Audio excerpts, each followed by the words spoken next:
Good Tuesday morning, everybody. Welcome on into today's FreightWaves Now Community Spotlight. I'm Kaylee Nixon. It's Tuesday, so we get to check in with Mary O'Connell, host and writer of our Check Call community. Mary, thanks for joining us this morning.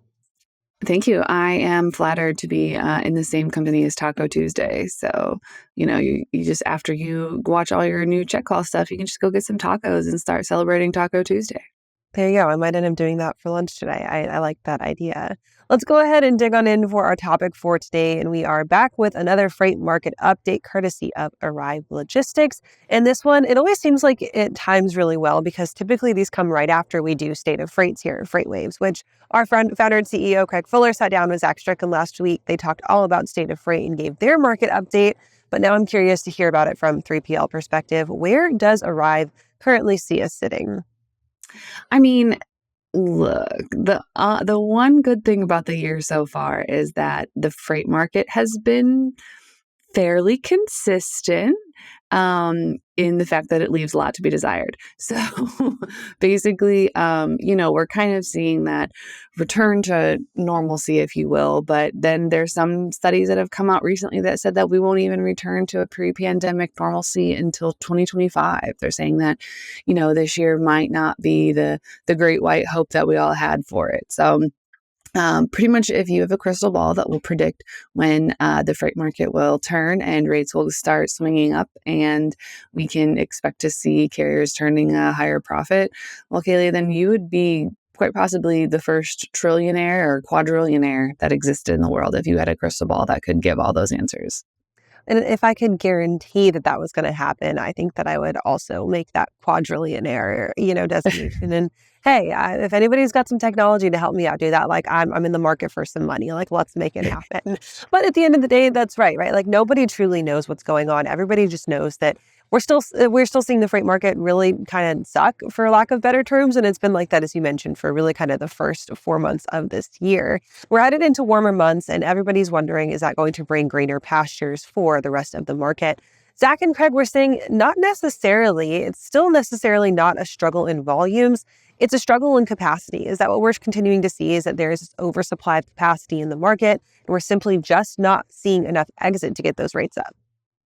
Yeah. So, unfortunately, even from it's fortunately, unfortunately, not a horrible time to be a freight broker if you have loads to give out, because now you're sitting there and you don't have to say, come on, man, like, can you just take this one load? I know you're really busy. It's more of people are calling you asking. It's the phone calls that I never really liked getting. It was the, hey, do you have any work for me? Hey, do you have anything? Do you have anything? And you would say, no, I'm sorry, I don't. Or like, okay, well, I have 5 loads to give out, but maybe I have 7 to 8 carriers to keep happy. So it's a matter of like kind of giving a rotation of like, okay, well, this week you're going to get 1. Next week you're going to might not get any. So it's definitely a fine balance between making sure that your carriers are happy and those relationships are, not negatively impacted. Because when it does swing and you do have more capacity and you do have more loads and there is less capacity in the market, you still want to have those relationships and those carriers that you can call to get you out of a tight spot. But it's definitely, we could see some rates improve over the summer, but pretty much by the end of the summer, we can expect it to return back to what it is. So, there's certain industries that'll see a peak over the summer.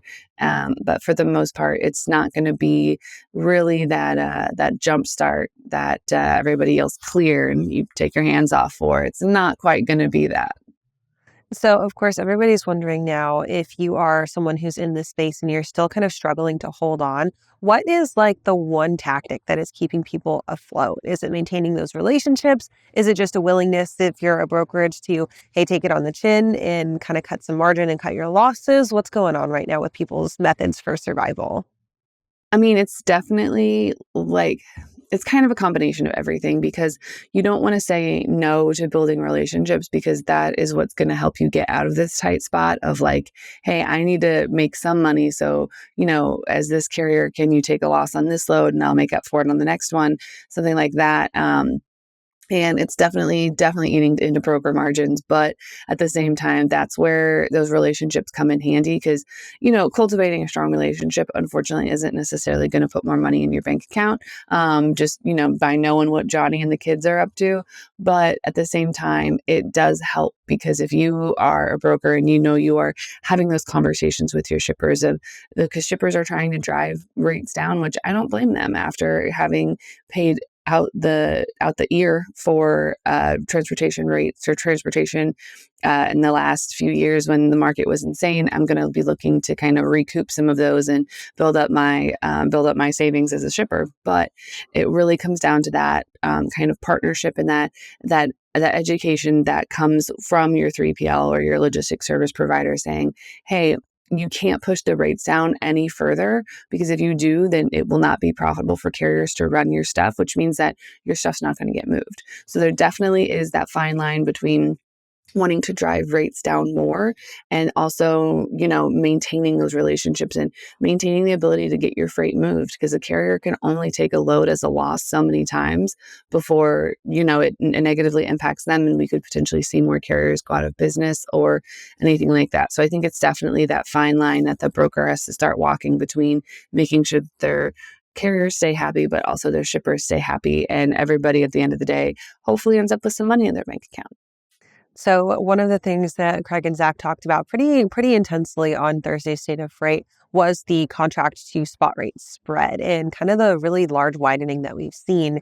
Any thoughts from Arrive on where they're seeing the spread of spot to contract continue to either grow or contract and what they think that means for us headed into summer? So unfortunately, that was something that we also talked about quite in length. And unfortunately, there's not necessarily a good answer that says, oh yeah, the gap is going to close and, spot and contract are going to become friends again and it's going to be a great time. But unfortunately, we were right in line with Zach and Craig and it doesn't seem to be that the summer is going to save us like we all thought it would.